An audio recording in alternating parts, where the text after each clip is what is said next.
সাম্প্রতিক সময়ে নানা আলোচনায় ঘেরা সাকিব আল হাসান। মাঠের বাইরের কর্মকাণ্ড, রাজনৈতিক মতাদর্শ আর যুব ও ক্রীড়া উপদেষ্টার সাথে তর্কে বিতর্কে নাম উঠেছে সংবাদ শিরোনামে।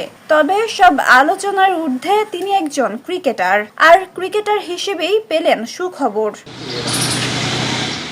অবশেষে আইএল টি-20তে দল পেয়েছেন বাংলাদেশের এই তারকা অলরাউন্ডার। তার সঙ্গে সুযোগ পেয়েছেন জাতীয় দলের পেসার তাসকিন আহমেদও। বুধবার সংযুক্ত আরব আমিরাতে বসা চতুর্থ আসরের নিলামে শুরুতে তেমন আগ্রহ দেখায়নি কোনো ফ্র্যাঞ্চাইজি। তবে নাটকীয়তার জন্ম হয় শেষ মুহূর্তে। অবশেষে দুই বাংলাদেশিকে দলে ভিড়িয়েছে আইএল টি-20-র দুটি শক্তিশালী দল।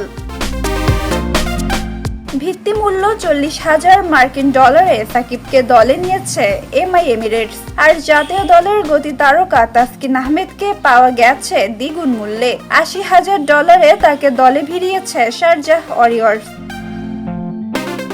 এর আগে নিলামে না গিয়েই আইএল টি-20তে খেলার সুযোগ পান আরেক বাংলাদেশি পেসার মুস্তাফিজুর রহমান। তাকে আগেই চুক্তিবদ্ধ করে রেখেছে দুবাই ক্যাপিটালস।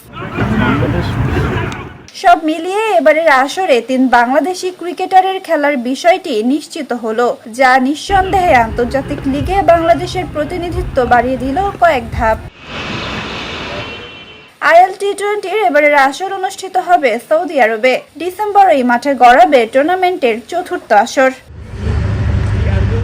সব সমালোচনার ভিড়ে তাই মাঠের সাফল্যই এখন সাকিবের ভরসা। আইএল টি-20-র আসরে আলো ছড়িয়ে আবারও প্রমাণ করার সুযোগ পাচ্ছেন বাংলাদেশের এই বিশ্বসেরা অলরাউন্ডার।